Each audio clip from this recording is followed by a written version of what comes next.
भाई ये राशन बेचने। सामान पूरा कर लो फिर पैसे देता हूँ आपको।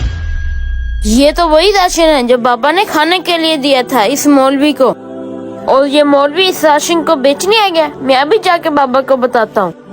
अस्सलामु अलैकुम रहमतुल्लाह, अस्सलामु अलैकुम रहमतुल्लाह। बाबा वो बैठे इमाम साहब। रुको इमाम साहब, अभी दुआ ना मांगो। ओए क्या हो गया तुझे, क्यों दुआ से रोका है? ओ भैया आपको नहीं पता, मैं आज आपको इस मौलवी की हकीकत बताता हूँ। क्या हकीकत?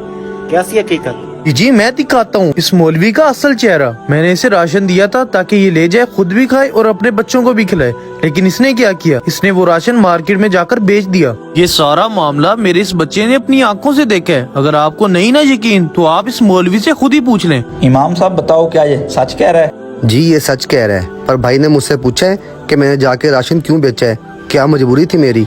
राशन तो रिजवान भाई ने भी मेरे घर पहुंचा दिया था। मेरा बच्चा बीमार था, मेरे पास पैसे नहीं थे कि उसको मैं दवाई दिला सकूं, इसलिए मैंने राशन बेचा। मेरी तनख्वाह 12-13 हजार रुपए है, उससे भला गुजारा होता है? आप खुद बताएं। आपकी 1 लाख तनख्वाह है, आप खुद कहते रहते हैं कि मेरा गुजारा नहीं होता। मेरी तो 12-13 हजार तनख्वाह है, इसमें मैंने सारे मामला देखने होते हैं ताकि उस राशन के पैसों से मैं अपने घर की जरूरियात पूरी कर सकूं और अपने बच्चे को दवाई दिला सकूं। जी इमाम साहब, मैं आपकी बात को समझ रहा हूँ। मैंने ऐसे ही बिना सोचे समझे आप पर इल्जाम लगाया, मुझे माफ कर दें। रमजानुल मुबारक की आमद है। जो साहिब इस्तात भाई इस माह के अंदर राशन की तकसीम करना चाहती हैं, हमारी उनसे दरख्वास्त है कि तमाम भाई इस माह में लोगों के दरमियान पैसों की तकसीम करें ताकि वो अपनी ज़रूरत के मुताबिक उन पैसों को खर्च कर सकें।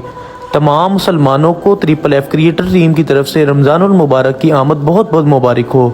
उम्मीद है कि हमारा ये मैसेज आपको पसंद आया होगा। पसंद आया हो तो आगे शेयर करें।